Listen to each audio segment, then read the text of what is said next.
time, sa pangalawang araw, ang lamanan ng headline, ayun ang speech ni Senador Amy Marcos.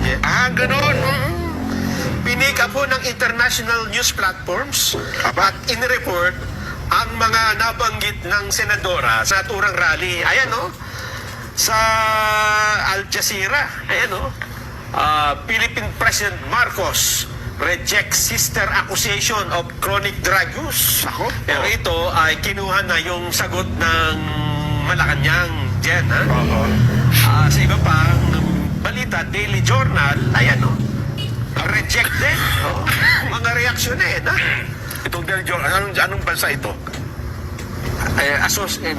Galing Associated Press. Sa abroad ito. Siguro na yan, no? Philippine President under pressure after sister makes bombshell drug abuse claims. Ayan, no? Independent. Yan eh sa Southeast Asia. Tama. Samantala, College Times. Saan ba yung College Times, ha?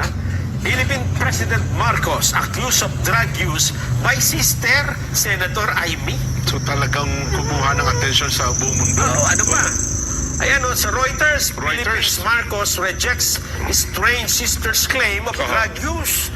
So, sagot na ito nung Malacanang. Marcos Family Feud, Philippine President, microdoses cocaine, sister claims. Yan naman ay lumabas sa This Week in Asia. International Business Times, Amy Marcos almost knelt before Duterte, pleaded for Bongbong Marcos Jr. on drug watch list.